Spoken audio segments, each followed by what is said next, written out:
For as long as historians and train fanatics can remember, steam engines have been a huge part in the railway industry, paving the way to the electric and diesel trains we have now. Whether it was hauling freight from point A to point B, or simply getting passengers to and from destinations safely and on time, working with such engineering marvels isn't all sunshine and rainbows, as there have been stories that have very rarely been mentioned and are mostly hidden from the public eye. Today, I'm going to tell you one of those stories. This is the story of the ghost of the London Railway. Our story begins on just another day on the London Railway. The trains were running smoothly without any troubles, the passengers were behaving well, and the workers were working hard to support their families, when James was finishing up his break when Douglas showed. So, James, I see you and Nigel are taking the Midnight Express from London to Southampton in a couple of days. Yeah, we are. Why, are you jealous? Gasped James. No, it's that there hasn't been such a thing since the accident. What accident?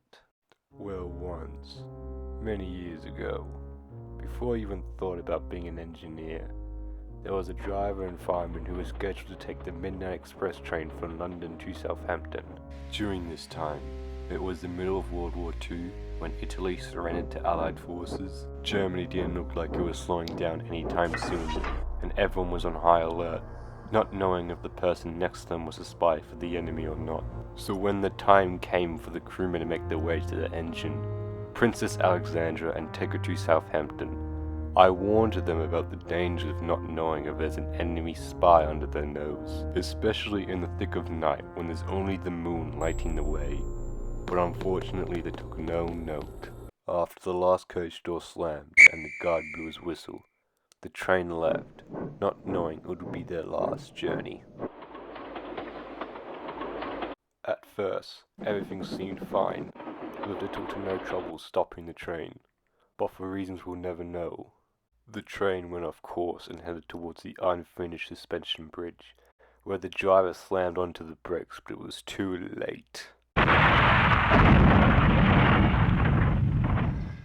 The engine, the crew, and all 150 passengers all fell into the ravine below, with no type of wreckage ever found, not even a single rivet.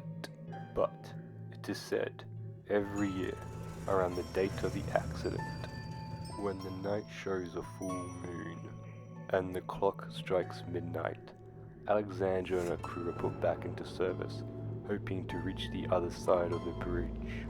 But no matter how much they pray, beg, or plead with God, they'll never make it to the other side, forever trapped in an endless loop where the outcome will forever remain the same.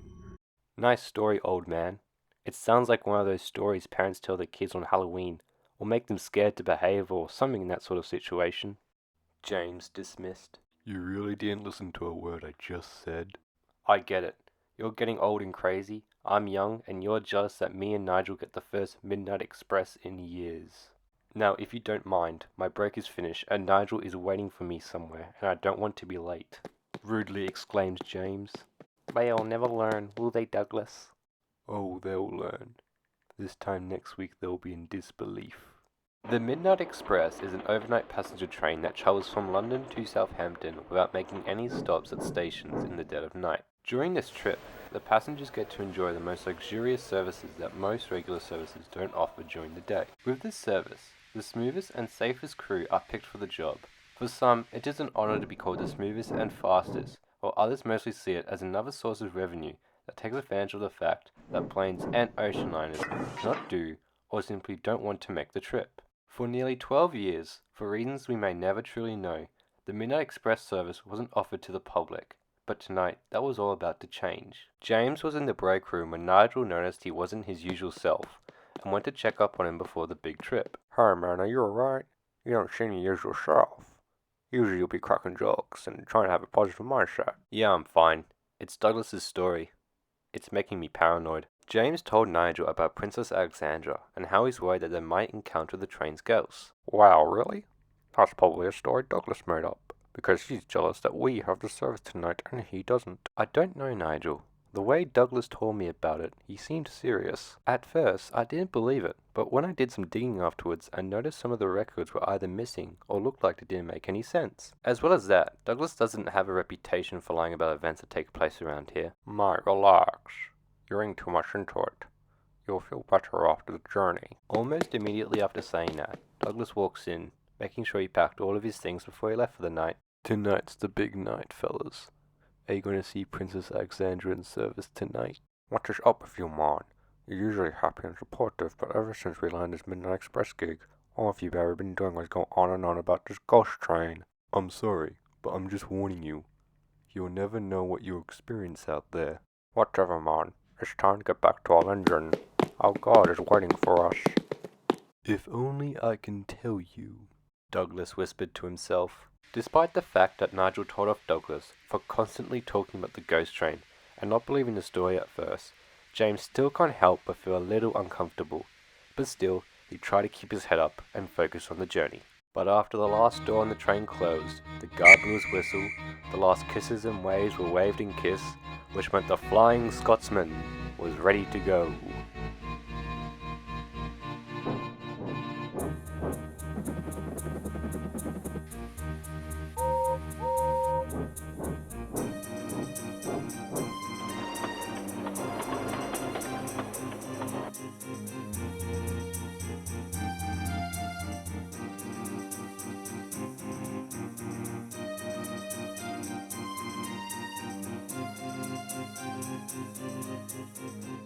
Despite the fact that everything seemed to be going as expected, James and Nigel couldn't help but hear noises that weren't their own. Hey Nigel, is it just me or can you hear another engine? No, it's just not you. I can hear it as well. So I'm not hearing things? But no one besides us is supposed to be working this late. Perhaps the train got delayed. Don't worry, I'll quickly look. As Nigel looked back at the train to see who could be coming down the line at this hour, James began to feel the worst. I don't understand what's happening, Nigel said in confusion. There's no one there. I could have sworn I heard another train coming down the line. But that's impossible. You and I both heard another engine for sure. Before Nigel could respond, a loud unknown whistle was heard. Then, out of the dark, roars past an engine with bright blue paint with silver linings. Then, the engine disappeared into the night, where the suspension bridge strongly stands, leaving nothing but a loud BANG! James and Nigel were in so much shock, they didn't dare to slow down until they were in the safe and welcoming arms of Southampton. The next day, James and Nigel didn't dare to say anything about what happened, especially to someone like Douglas who warned them about the ghosts. But as they sit a little shaken up in the staff room, Douglas walks past them. Don't complain that I didn't warn you to. Be careful, Douglas. It's top secret. Remember? Don't worry, Frederick. The government's secret is safe with us.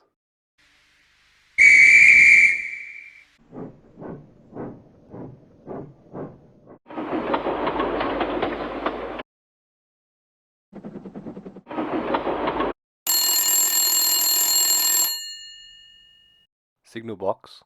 Yes, you have called the right person. May I ask why? Well, there is an unfinished suspension bridge with a ravine leading out to sea below it. Yes, sir, I completely understand. Consider it done, sir.